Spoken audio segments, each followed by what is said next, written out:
Hare Nama Hare Nama Eva Kevalam Kalo Nasteva Nasteva Nasteva Gatiranyata.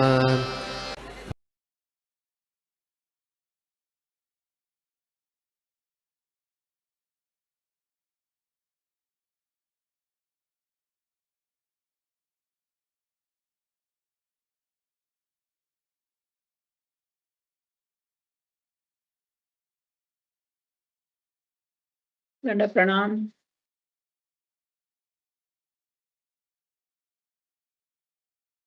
आज हमारे first week of the new year हम जिसकी शुरुआत करते हैं। बहुत सुंदर कीर्तन प्रभु जी, as usual very energetic and very exciting. जैसे हम कह सकते हैं कि हम we can connect with the lord. अगर आंखें बंद करके शांति से आपका कीर्तन सुनते हैं तो इट्स वेरी एनर्जेटिक प्रभु जी। Thank you so much. Hare Krishna, सभी के चरणों में दंडवत प्रणाम। आज की भागवतम कक्षा को हम शुरुआत करते हैं। आज का वर्ष हम देखने वाले हैं तीसरे स्कंद के 28th चैप्टर का 9th वर्स। तो हम प्रार्थना से शुरुआत करते हैं। ओम नमो भगवते वासुदेवाय। ओम नमो भगवते वासुदेवाय। ओम नमो भगवते वासुदेवाय। ओम नारायणं नमस्कृत्य नरं चैवं नरोत्तमं देवीं सरस्वतीं व्यासं ततो जयाम् उदीरयेत्। नष्टप्रायेषु अभद्रेषु नित्यं भागवत सेवया भगवती उत्तमश्लोके भक्तिर्भवती नैष्टकी। नमो ओम विष्णुपादाय कृष्णप्रेष्ठाय भूतले श्रीमते भक्तिवेदांत स्वामिनिति नामिने। नमस्ते सारस्वते देवे गौरवाणी प्रचारिणे निर्विशेष शून्यवादी पाश्चात्य देश तारिणे। श्रील प्रभुपाद की जय। नमो ओम विष्णुपादाय कृष्णप्रेष्ठाय भूतले श्रीमते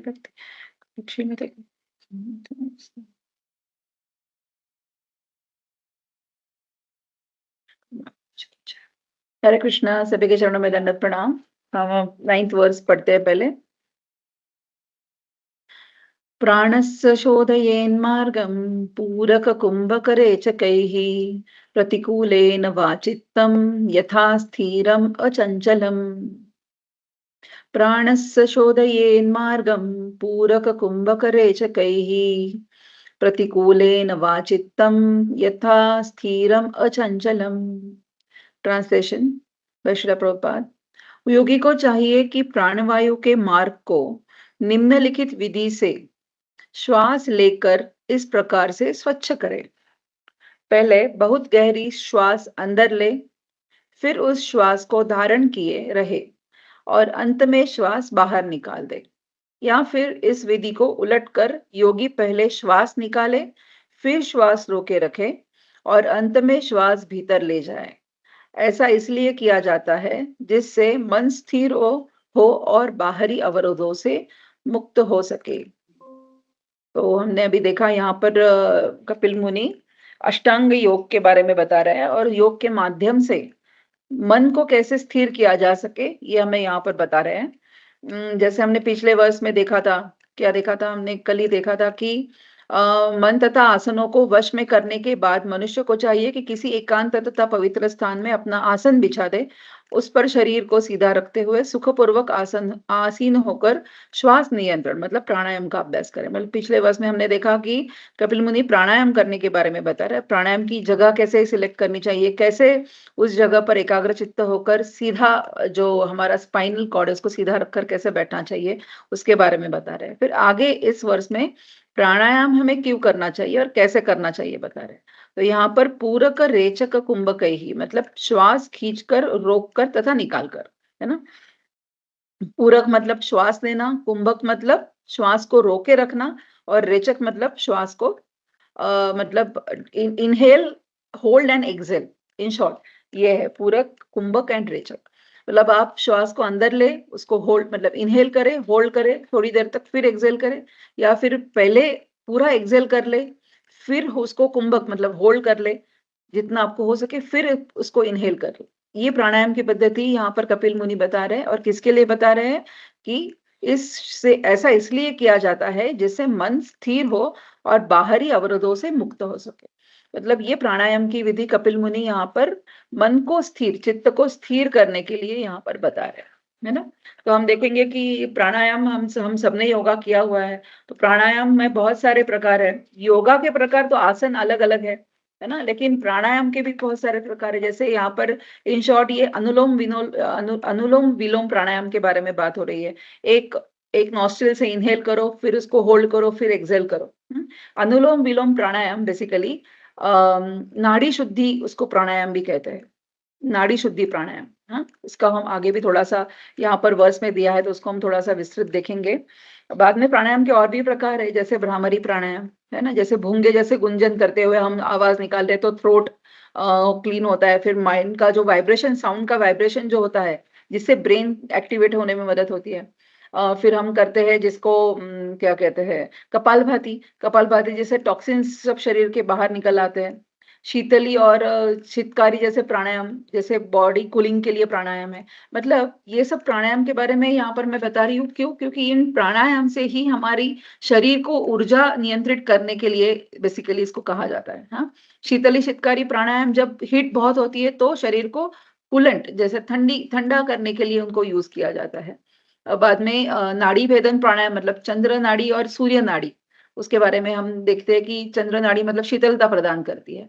और सूर्य नाड़ी मतलब अगर शरीर ठंडा है, ज़्यादा बहुत ठंडी है, तो उसको हम करें तो शरीर में ऊर्जा प्राप्त होती है। मतलब देखिए, यहाँ से कोई नॉस्ट्रिल से हमारी ऊर्जा अंदर नहीं जा रही है, जा रही तो सिर्फ़ हवा अंदर जा रही है, उसमें से बॉडी सिर्फ़ ऑक्सीजन को ले रही है। और ऑक्सीजन जो है वो क्या है, हमारी शरीर की प्राण शक्ति है। हुँ, तो इ इसको नियंत्रित करने की बात यहाँ पर कपिल मुनि कह रहे हैं। जैसे हम देखेंगे कि पर्पट में भी श्रील प्रभुपाद उसको अच्छे से समझाते हैं कि ये प्राणायाम मन को नियंत्रित करने तथा उसे भगवान के स्थिर करने के लिए किया जाता है। मनः कृष्ण पदारविन्दयोः भक्त अम्बरीश महाराज 24 घंटे अपना मन कृष्ण के चरण कमलों में स्थिर रखते थे। प्राणवायु के मार्ग को स्वच्छ करने की संस्तुत विधि द्वारा मन को वश में करने का वास्तविक प्रयोजन तुरंत ही प्राप्त हो जाता है, यदि मनुष्य अपने मन को सीधे भगवान के चरण कमलों में स्थिर कर दे। मतलब शिला प्रभुपाद हमें आगे की स्टेप भी यहाँ पर बता रहे हैं कि मन को स्थिर नियंत्रण करने कर कैसे किया जाता है ना? फिर हम देखते हैं यहाँ पर कि जैसे जब हम श्वास अंदर लेते हैं तो 2 नॉस्ट्रिल से लेफ्ट एंड राइट, तो उसी तरह से हमारे शरीर में 2 नाड़ियाँ हैं, ईड़ा और पिंगला। बेसिकली 3 नाड़ियाँ हैं, उसमें से सबसे इम्पोर्टेंट है वो है सुषुम्ना।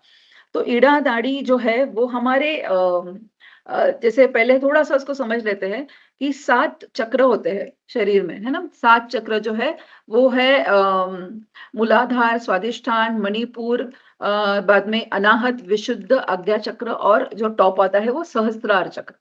हुँ, तो ये हमारे शरीर से नाभि से लेकर हमारे इस सहस्त्रार चक्र तक के पॉइंट में हमारे 7 चक्र काम करते हैं। और ये सातों चक्र जो है वो ईड़ा, पिंगला और सुषुम्ना इन 3 नाड़ियों से बंधे हुए होते हैं, जुड़े हुए होते हैं। वो कैसे हम देखेंगे, ईड़ा जो नाड़ी है वो मूलाधार चक्र जो हमारे नाभि की तरफ आता है, उस चक्र के बाएँ भाग से वो ईड़ा नाड़ी निकल कर हमारे बाएँ नॉस्ट्रिल तक जाती है। हाँ, और जिसको चंद्र नाड़ी भी कहा जाता है और जो हमें शीतलता प्रदान करती है। फिर हम देखेंगे पिंगला नाड़ी जो है वो दाएँ भाग से मूलाधार चक्र से निकलती है और हमारे क्या कहते हैं दाहिने नासिका तक जाती है, नॉस्ट्रिल तक जाती है और जिसको सूर्य नाड़ी भी कहा जाता है। वो हमें ऊष्मा सॉरी वो हमें ऊष्मा प्रदान करती है। हुँ? देखेंगे कभी-कभी हम ज मॉर्निंग में उठते हैं तो हमारी नॉर्मली एक कोई तो नॉस्ट्रिल बंद होती है ना? तो हमारी एक ही नॉस्ट्रिल काम कर रही होती है। अगर हम उसको हम ऑब्ज़र्व करेंगे तो फिर धीरे-धीरे दोनों नॉस्ट्रिल काम करने अपने आप शुरू हो जाते हैं। तो ये दोनों नॉस्ट्रिल्स जो है वो शरीर को शीत और उष्ण वैसे समान रखती है। लेकिन इन तीन ती दोनों नाड़ियों में से इम्पोर्टेंट है वो है सुषुम्ना, तो तीसरी नाड़ी है। क्योंकि ईड़ा और पिंगला जो काम कर रहे हैं बॉडी को हीट को कॉन्संट्रेट करके रखने के लिए इन्हेल, एक्सहेल का जो काम हो रहा है, उसमें से इम्पोर्टेंट सुषुम्ना है, क्योंकि ये सभी चक्र जो है 7 चक्र की जो अभी बात हुई, वो इस सुषुम्ना नाड़ी के भीतर कॉन्संट्रेटेड होते हैं। जैसे ही ये ऊर्जा सुषुम्ना नाड़ी से बहती है, तभी ही ये मूलाधार चक्र, ये सातों चक्र जो है सहस्त्रार चक्र तक ये एक्टिवेट होते हैं। तो योग योग प्राणायाम को जब कहा जा रहा है तो नॉट ओनली 10 मिनट बैठकर हमने 500 स्ट्रोक्स कपालभाति के कर लिए, 9 स्ट्रोक्स अनुलोम विलोम प्राणायाम के हमने 9 राउंड्स कर लिए। तो ये प्राणायाम की बात हो रही है, किस लिए हो रही है? मन को स्थिर करने के लिए हो रही है। लेकिन अगर हम देखते हैं कि आजकल मन को स्थिर करने के लिए बहुत सारे क्लासेस चलते हैं, सेमिनार्स, वेबिनार्स लिए जाते हैं। लेकिन जो हमारे चरक संहिता में भी कहा गया है कि टोटल 72,000 नाड़ीज है, उससे भी ज्यादा शायद हो सकती है। लेकिन उनमें से ये 3 नाड़ी आ जाओ, इड़ा, पिंगला और सुषुम्ना, ये 3 इंपॉर्टेंट है। यहाँ पर पूरक, रेचक और कुंभक की जब बात हो रही है, जब हम होल्ड करते हैं ब्रीथ को, तो ये ऊर्जा सुषुम्ना तक पहुंचने की मतलब चांसेस होते हैं। बहुत सारे जीव जो है वो सिर्फ ईड़ा और पिंगला मतलब इनहेल एक्सेल में ही अपनी लाइफ खत्म कर देते हैं, मतलब उसको उन सुषुम्ना तक, नाड़ी तक वो पहुंचते ही नहीं है जहां तक ये सभी चक्र जागृत हो सके। और जब भी ये सभी चक्र जागृत होते हैं एक एक, एक करके, इसका उल्लेख भगवत गीता में भी किया गया है। जब ये सभी चक्र जागृत होते हैं एक एक करके, तभी जो है कुंडलिनी जागृत होती है और फिर कैसे शरीर को उसका ये मिलता है, इफेक्ट कैसे दिखाई देता है सभी जब चक्र जागृत होने के बाद। तो ये है योग की बात यहाँ पर हो रही है। और ये योग तक पहुंचना मतलब सुषुम्ना तक ऊर्जा को प्रवाहित कर कर सातों चक्रों को जागृत करना, ये सुनने में बहुत इजी लग रहा है, but it's not that easy. करने में उतना इजी नहीं है। उसको पाना बहुत मुश्किल है। जैसे हमने देखेंगे कि आजकल लोग सिर्फ स्वास्थ्य के लिए, जैसे मैंने कहा, योगा क्लासेस ज्वाइन करते हैं जहां पर प्राणायाम की भी प्रैक्टिस होती है। तो लेकिन प्राण जो है, प्राण शक्ति है, वो क्या है? लाइफ एयर है। ये लाइफ एयर हम इनहेल एक्सेल तो इजीली रोज कर रहे हैं, बाय डिफॉल्ट हम कर रहे हैं ये बात। उसके लिए कोई एफर्ट्स डालने नहीं हमें पड़ते, मतलब बचपन से जब बच्चा पैदा होता है तब से मृत्यु तक। लेकिन जब हम बहुत अगर सोचेंगे इसके बारे में, अगर हम हाई हाइट पे जाते हैं, हायर एल्टीट्यूड्स पे जाते हैं, तो क्या होता है? वहां पर ऑक्सीजन की कमी होती है। तब हमें समझना शुरू होता है कि ऑक्सीजन जो है लोअर एल्टीट्यूड पे हमें कितने अच्छी तरह से मिल रहा था। ब्रीदिंग की प्रॉब्लम, मतलब ब्रीदिंग इट्स वेरी हेवी हो जाती है जब हम हायर एल्टीट्यूड पे चले जाते हैं। लेकिन इसीलिए हम देखेंगे कि ऑक्सीजन कितना एक बार अगर हमें कई दिनों के लिए अगर हमें अन्न नहीं मिल रहा है, तो we can survive, human body can survive. कई दिनों तक अगर पानी नहीं मिल रहा है, तब भी ह्यूमन बॉडी कैन सर्वाइव। लेकिन 1 सेकंड के लिए या कुछ सेकंड के लिए ऑक्सीजन अगर मिलना बंद हुआ, एक क्षण के लिए भी शरीर में, तो शरीर जो है वो सर्वाइव नहीं कर सकता। इतनी प्राण शक्ति और ऊर्जा इस ऑक्सीजन में है जो हम ब्रीदिंग इजीली कर रहे हैं, है ना? We should say thank you to Krishna always to providing us this life air, है ना? जो हमें इतना इजीली मिल रही है and we are thankless for it, कि इजीली हो रहा है सब कुछ तो हमें उसकी कोई परवाह नहीं है। लेकिन जब ऑक्सीजन की कमी, जैसे हमने कोविड में सबने उसका एक्सपीरियंस किया कि कितने ऑक्सीजन सिलेंडर की कमियां हो रही थी और कितनी जाने गई उसकी वजह से। तो ये है ऑक्सीजन की इंपॉर्टेंट जो है प्राण वायु, प्राण शक्ति है इस शरीर की। तो ये प्राणायाम के बारे में यहाँ पर बात हो रही है, ये बहुत इंपॉर्टेंट है। किसके लिए? लाइफ एयर को कंट्रोल करने के लिए। और इस लाइफ एयर को कंट्रोल कर कर हमारे चित्त को कंट्रोल कंट्रोल करना, ये कपिल मुनि का सबसे यहाँ पर इंपॉर्टेंट उद्देश्य है। क्या बताना चाहते हैं कि प्राणायाम जो है सिर्फ हमारी स्वास्थ्य के लिए ना कर कर हमारी मन की चित्त की शांति के लिए हमें स्थिर करने और शांति पर उसको स्थिर करने के लिए करना, इस ये प्राणायाम की इंपॉर्टेंस यहाँ पर हमें बताई जा रही है। तो हम देखेंगे कि जैसे विश्वामित्र मुनि थे, उन्होंने लगभग 60,000 साल तक तपस्या करी। मतलब he was in a meditated stage. तो हमें लगता है कि उनके इंद्रियों को उन्होंने कंट्रोल कर लिया होगा। हाँ, कुछ हद तक उन्होंने अपनी इंद्रियों को कंट्रोल किया था। ऐसे नहीं कि बिल्कुल ही नहीं हुआ था। तभी तो वो 60,000 साल तक तपस्या के लिए बैठ सके। लेकिन जैसे ही उन्होंने मेनका के पायल की आवाज़ सुनी, उनकी तपस्या भंग हो गई। फिर हम देखेंगे कि सौभरी मुनि ने कितने सालों तक पानी के अंदर तपस्या करी, लेकिन हम उनकी कथा जानते हैं। कैसे वो बाहर निकल कर फिर उन्होंने अ, अच्छा शरीर धारण कर कितनी शादियाँ रचाई और कैसे उन्होंने उपभोग लिया इस जीवन का। मतलब इट्स वेरी डिफिकल्ट। ये प्रोसेस जो है योगा की, जो कपिल मुनि यहाँ पर बता रहे हैं, वो सुनने के लिए इजी भी लग रही हो, लेकिन करने के लिए कंटिन्यूअसली, कॉन्स्टेंटली, बिना रुके, अहेतु की अप्रतिहता, ये जो प्रोसेस है ये करने में बहुत कठिन है और उसको प्राप्त करना बहुत विरल है। मतलब कोई कोई ऐसा एक ही जीव होगा जिसको ये जो है, मैंने कहा, इसीलिए मैंने वो 3 नाड़ियों के बारे में पहले एक्सप्लेन किया। सुषुम्ना नाड़ी को तक ऊर्जा प्रवाहित करना, ये इतना ईज़ी जितना लगता है उतना ईज़ी है नहीं।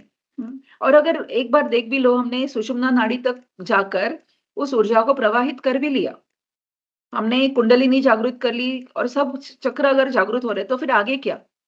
What is the use of that meditation process?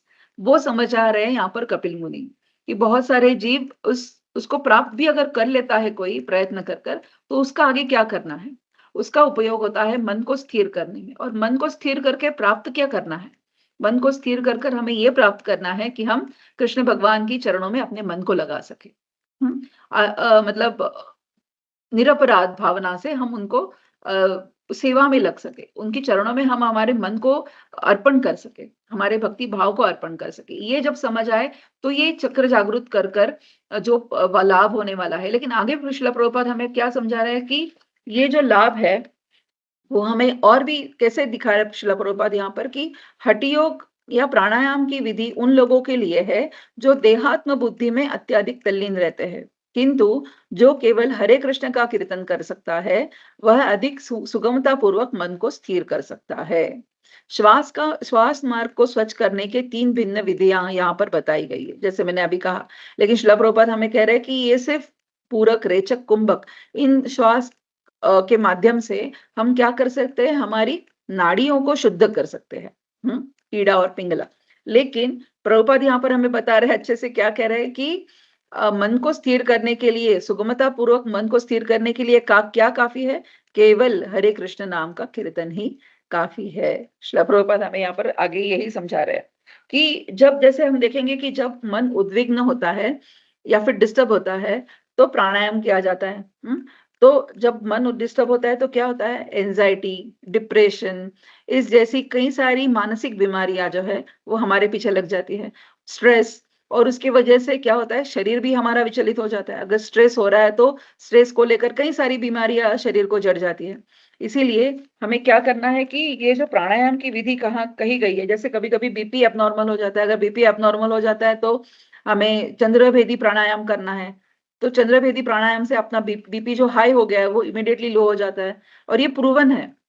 तो मतलब ये नाड़ियाँ ऐसे नहीं कि काम नहीं कर रही है, डेफिनेटली ये काम दे रही है। लेकिन जो व्यक्ति इन नाड़ियों को, इस ऊर्जा को, इस टेक्निक्स को सिर्फ शरीर स्वास्थ्य के लिए या फिर भौतिक सुख प्राप्त करने के लिए अगर यूज कर रहा है, जैसे मैं कहूँ कि भौतिक सुख क्यों कह रही हूँ मैं, कि अगर योगा क्लासेस इतने सारे चलते हैं, उनमें से अर्निंग प्रोसीजर तो हो ही रही है ना? लोग अर्न भी कर रहे हैं, लेकिन कितना ज्ञान ही लोगों को यहाँ तक दिया जाता है कि आप ये करो ताकि आपको मन की स्थिरता भी मिल जाए, और मन की स्थिरता पाने के बाद आपको क्या करना है, ये भी ज्ञान आगे होना बहुत जरूरी है। क्योंकि इस कलयुग में दोष ही दोष है हर जगह पर।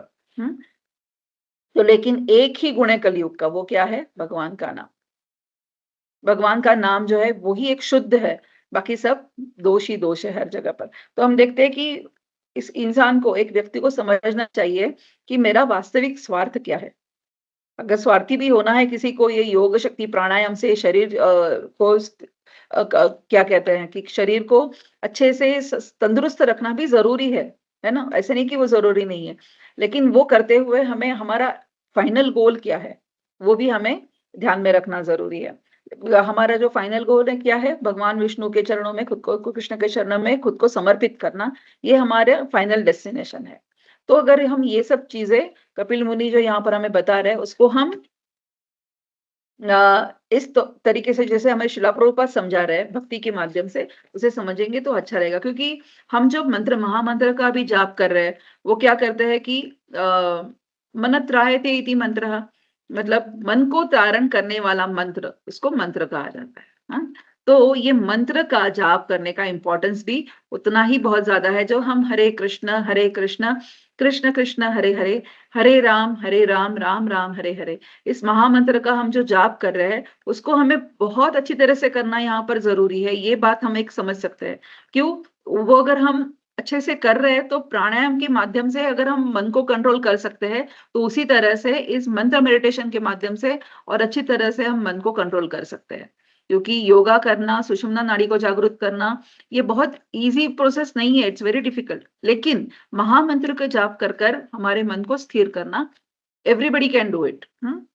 इट्स लेकिन महामंत्र का जाप अपनी जिह्वा से हर कोई कर सकता है, लेकिन उस महामंत्र का जाप कैसे होना चाहिए, वो भी बहुत ज़रूरी है। क्योंकि मन को तारण करना या फिर मन को स्थिर करना अगर उसका गोल है इस मंत्र जाप का, तो हम वो भी उसको थोड़ा आगे देखते हैं कि हरे कृष्ण का मंत्र का जाप कर कर भी शुद्धिकरण मैं कितने सालों से कर रही हूँ, लेकिन मेरा शुद्धिकरण नहीं हो रहा।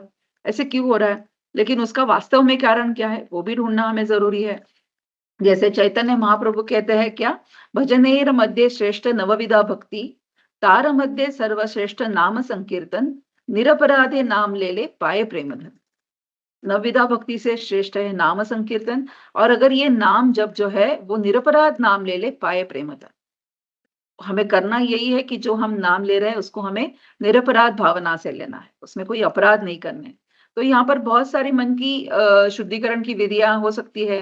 अगर हम देखेंगे कि हम मंदिर में क्लीनिंग कर रहे हैं या फिर हम डेटी वर्शिप कर रहे हैं, ये सब चीज़ों से हम मन की शुद्धि पा सकते हैं। लेकिन इन सबसे श्रेष्ठ चैतन्य महाप्रभु हमें क्या कह रहे हैं? नाम संकीर्तन, वो भी कैसा? निरपराध। अगर हम देखेंगे कि हमने बहुत सारे चैंटिंग के सेशंस में, क्लासेस में सुना है कि गलत विधियाँ कैसे हैं नाम लेने की। कितनी सारी तरीके से गलत विधियों से नाम लिया जा सकता है और नाम ले भी रहे हैं कई लोग आज भी। जैसे ड्राइविंग जपा, ड्राइविंग करते-करते सवेरे अगर लेट हुआ है, ऑफ़िस निकलना है तो ड्राइविंग करते-करते जपा कर रहे हैं। या फिर माताजी करती है कुकिंग जपा, खाना बनाते-बनाते अपना जप खत्म करती है एक हाथ से। और फिर जैसे हम देखेंगे कि शॉपिंग करते-करते जपा किया जाता है ना? तो वो एक है। फिर जैसे न्यूज़पेपर जपा, न्यूज़ पढ़ते-पढ़ते कोई जपा कर रहे थे, कोई क्रिकेट मैच देखते-देखते जपा कर लेते हैं। तो ये सब क्या है? गलत विधियाँ है। अगर ये गलत विधियों से जप हो रहा है, तो उससे मन का शुद्धिकरण नहीं होगा और मन भी स्थिर नहीं होगा। तो इसीलिए हमें क्या करना है कि बहुत अ, अपराध रहित जो है, वो सही विधि से नाम जप करना ज़रूरी है अगर हम मन की स्थिरता को पाना चाहते हैं। तो हमारी इन सब गलत विधियों से जप करने के पीछे कारण क्या है? तो है हृदय दुर्बलता। हमारे हृदय में अभी भी उतनी कंपैशन नहीं है इसीलिए नाम के प्रति, इसीलिए हम नहीं ले रहे। या फिर सिद्धांतों को हम अच्छे से नहीं समझ पा रहे, इसीलिए शायद हम नहीं ले रहे। या फिर है आलस्य, आलस्य की वजह से हम जो है लेज़ीनेस की वजह से नहीं ले पा रहे। आजकल गलत विधियों के जपा में से नंबर 1 आ रहा है वो है मोबाइल जपा, जो मोबाइल देखते-देखते जपा किया जाता है। इसीलिए ही कहा जा रहा है यहाँ पर कि गलत विधियों से जप करना, ये प्राणी मात्र के लिए अगर मन की शुद्धिकरण जो चाहता है उसके लिए ये सही बात नहीं है। तो शिला प्रभुपाद हमें परपट में भी इसको समझाते हैं। कहते हैं कि श्वास निकालने के बाद वायु को कुछ काल तक, अच्छा, वो प्रभुपाद वहाँ पर हमें कैसे नाड़ी शुद्धि की बात हो रही है यहाँ पर बताते हैं कि ईड़ा तथा पिंगला को स्वच्छ मार्जन करने का चरम उद्देश्य मन को भौतिक सुखोपभोग से मोड़ना है। जैसे कि भगवत गीता में कहा गया है कि मन ही मनुष्य का शत्रु है और मित्र है। इसकी स्थिति जीव के साथ भिन्न भिन्न आचरण के अनुसार बदलती रहती है। हाँ? मन की स्थिति कैसे, वो शत्रु भी हो सकता है, मित्र भी हो सकता है। और कैसे वो मन की स्थिति पूरे दिन दिन में अगर हम मॉर्निंग से लेके रात तक उसको ऑब्जर्व करें, तो कैसे वो मन की स्थिति धीरे-धीरे बदलती रहती है ना? हमेशा एक चरण में एक ही इसमें वो स्थिर नहीं रहता। तो भगवत गीता में भी कहा गया है कि मनुष्य को चाहिए कि प्राणायाम करे, अभ्यास योग युक्तेन, इन नियंत्रण विधियों से मन बाहरी विचारों की ओर नहीं जाएगा। इस प्रकार वह निरंतर अपने मन को भगवान में स्थिर करने करके उन्हें प्राप्त कर सकता है। इस युग में आसन तथा श्वास नियंत्रण की योग पद्धति का अभ्यास कर सकना मनुष्य के लिए दुष्कर है। क्योंकि अगर हम देखेंगे कि श्वास को नियंत्रण कर पाना, एक डॉग जो होता है वो क्या करता है, बहुत फास्ट ब्रीदिंग करता है। उसके 1 मिनट में कुछ बहुत ज़्यादा श्वास वो लेता है, तो उसकी आयु बहुत कम होती है। लेकिन एक जो टॉर्टोइस होता है वो बहुत स्लो ब्रीदिंग करता है। वो इसके लिए टॉर्टोइस की आयु जो है वो कई हज़ारों साल तक होती है। तो इस माध्यम से हम ये भी सीख सकते हैं कि हम फास्ट श्वास को नियंत्रण करना, मतलब जितना हम स्लो ब्रीदिंग करेंगे, उतना हमारा लाइफ स्पैन जो है वो बढ़ सकता है। मतलब उतना ही हमारी बॉडी की ऊर्जा हम कम यूटिलाइज़ कर रहे हैं, बॉडी में ऊर्जा को हम सँभाल कर रख रहे हैं। इसीलिए हमें ब्रीदिंग पर नियंत्रण करना बहुत ज़रूरी है। लेकिन यहाँ पर प्रभुपाद कह रहे हैं क्या? अतः भगवान चैतन्य ने संस्तुति की है, कीर्तनीय सदा हरि, मनुष्य को सदैव चाहिए कि सर्वाधिक उपयुक्त कृष्ण के पवित्र नाम का जप करे।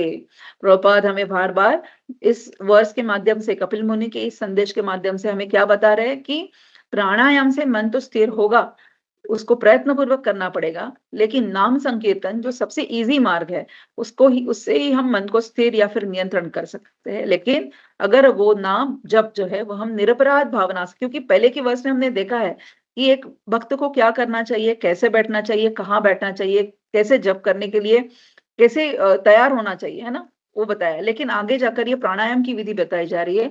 उसके साथ श्रील प्रभुपाद हमें समझा रहे हैं कि उसी प्राणायाम को मतलब करते हुए अगर हम हमारी नाम जप को स्थिरता से कर लें,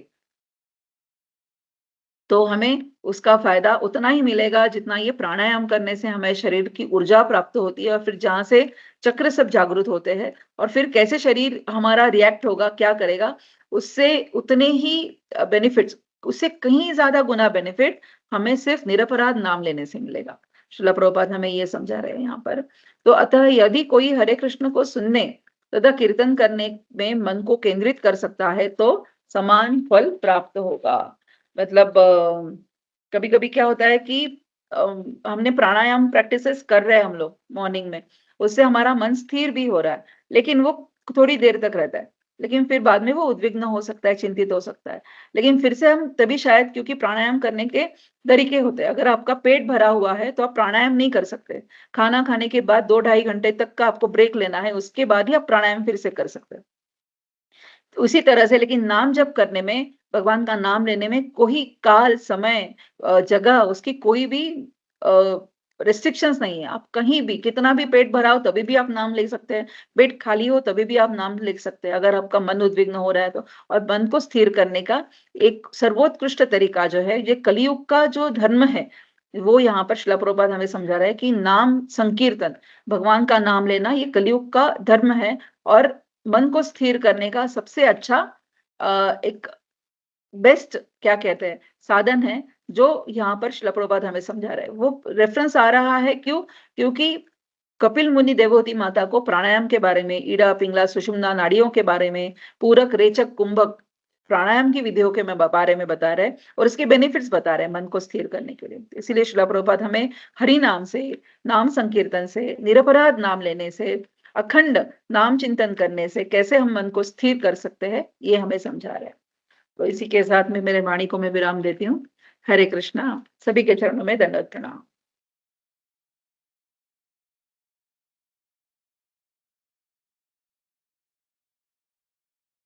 हरे कृष्णा।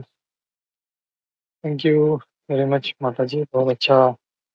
आई say it was very very informative class. बहुत ही योगा के बारे में भी डिटेल्स बताया एंड भक्ति से भी इसको कनेक्ट किया, तो वेरी नाइस।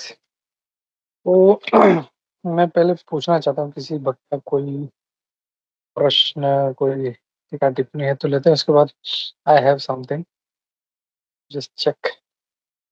हरे कृष्णा माता जी, दंड प्रणाम। हरे कृष्ण प्रभु, दंड प्रणाम। थैंक यू माता जी, बहुत अच्छा क्लास था। और जैसे आप बता रहे थे अबाउट ऑक्सीजन, माता जी सही में अभी रिसेंटली एक कलीग है वेरी हेल्दी, बट उसको ब्रेन में ऑक्सीजन नहीं मिलने के कारण नाउ ऑलमोस्ट उसका like she is admitted for last almost 21 days, like response ही नहीं करे। अदरवाइज ब्लड प्रेशर बाकी सब नॉर्मल है, but she is not responding. और डॉक्टर भी बोल रहे हैं हमको पता नहीं क्यों ऐसा हो रहा है, and they saying she is not getting oxygen to the brain. तो वो बता रहे थे कि अगर दिन में अगर 30 सेकेंड हो गया और ब्रेन को ऑक्सीजन नहीं मिलता, then the brain stops functioning. तो मतलब कितना इम्पोर्टेंट मतलब 30 सेकेंड तक ही, आफ्टर दैट अगर नहीं मिल रहा ऑक्सीजन ब्रेन को, so the brain will stop functioning. And Lord का इतना ये है। और वो कोविड में आपने जैसे बताया, मतलब हमको तब पता चला कि लॉर्ड ने इतना हमको हवा फ्री में दे रहे। और कोविड में लोगों का 10-10 लाख बिल हो रहा था जस्ट वेंटिलेटर पे वो सांस लेने के लिए। तो थैंक यू माता जी, बहुत ऐसे हमको पता चलता है कि लॉर्ड कितने मतलब मर्सीफुल और कितना हमारा सब टेक केयर करते हैं। हरे कृष्णा, दंडवत प्रणाम। हरे कृष्ण प्रभु जी, दंडवत प्रणाम। वही है कि अन्न के और पानी के बिना तो रह सकता है इंसान, बट ऑक्सीजन देखिए जैसे आपने कहा 30 सेकंड अगर ऑक्सीजन नहीं मिलता है तो लाइफ विल बी एंड। तो ये शरीर के बाकी सभी अवयव अगर अच्छे से भी काम कर रहे हैं, बीपी नॉर्मल है, शुगर नॉर्मल है, हार्ट वर्किंग है ना? सब लीवर, किडनी जितने भी ऑर्गन्स है वो सब वर्किंग कंडीशन में है। लेकिन सिर्फ ब्रेन तक ऑक्सीजन नहीं जा रहा है तो बॉडी को संदेश नहीं मिल पा रहा है कि कहाँ कब क्या करना है, so that the body is still. तो बॉडी कुछ रिस्पॉन्ड नहीं कर रही है। So that is the reason कि यहाँ पर प्राण वायु, प्राण शक्ति कहा जाता है ऑक्सीजन को। और प्राण शक्ति को अगर हम संभाल कर यूज करें, जैसे मैंने कहा कि हम थोड़ा ब्रीदिंग पैटर्न जो है हमारा थोड़ा स्लो रखें। वी शुड क्या कहते हैं जिसको, कॉन्शियसली जब हम डेली ब्रीदिंग करते हैं तो थोड़ा सा दिन में टाइम निकाल कर बीच बीच में we should practise doing easy and very slow breathing. थोड़ा सा श्वास को मतलब यू कुड अंडरस्टैंड कि अभी श्वास अंदर जा रही है और अभी बाहर आ रही है। We should take break in between. तो ये क्योंकि मतलब ये सब योगा की टेक्निक्स है, लेकिन जहां पर ये भक्ति करने की भी बात आती है, शरीर के स्वास्थ्य की बात आती है, तो हमें ये टेक्निक्स भी भक्त को ऑब्जर्व करना बहुत जरूरी है कि हम जितना हो सके उतना स्लो ईटिंग और स्लो ब्रीदिंग इन दोनों पे कॉन्सेंट्रेट करें। Hare Krishna, thank you so much प्रभु जी।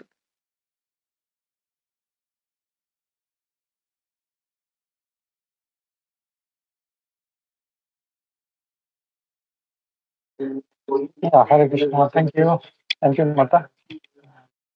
अब मैं देख रहे हैं कि कितना इम्पोर्टेंट है ऑक्सीजन, और कैसे भगवान ने इतना इजीली अवेलेबल किया। जैसे प्रभु ने भी बताया था 10-20 लाख का बिल हो रहा था हफ्ते भर में, 10 दिन में। तो हम तो कई सालों से ले रहे, तो कितने लाख का बिल हम लोग को बनना चाहिए, हम लोग भगवान को देना चाहिए। लेकिन उसमें भी हम लोग थैंक यू भी एक बोलना चाहिए भगवान को, वो भी नहीं करता है। सो वी आर वेरी, बोलते ना, कृतज्ञ है हम लोग, thankless. We don't thank for anything. But भगवान है वो बहुत ही कृपालु है और बहुत अच्छा दया करते हैं।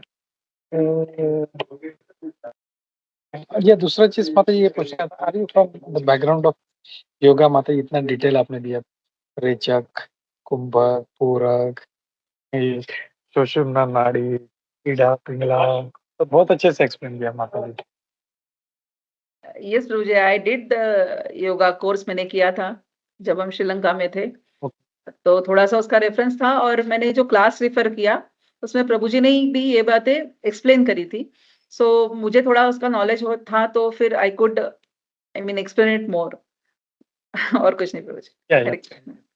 नहीं, actually the reason why I am asking this, क्योंकि हम लोगों ने जब we have seen shloka, just a minute, मैं I am just pulling out that shloka. एक मुझे एक मिनट देना बस। It was I think 6 number. उसमें हम लोग देख रहे थे, वी हैड सम डाउट्स, तो हम लोग वही सोचे थे कोई जो योगा बैकग्राउंड वाला होगा कैन चेक विद दैट। तो if you see shloka number 6, उसमें चक्र की बात आती है।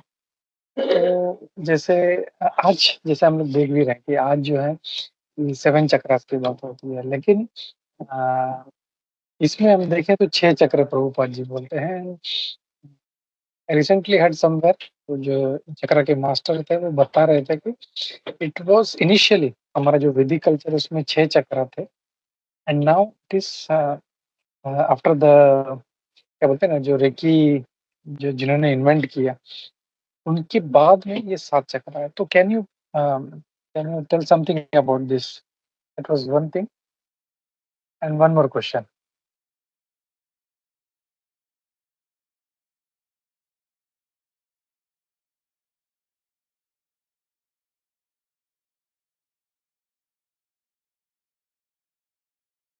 यस प्रभु जी।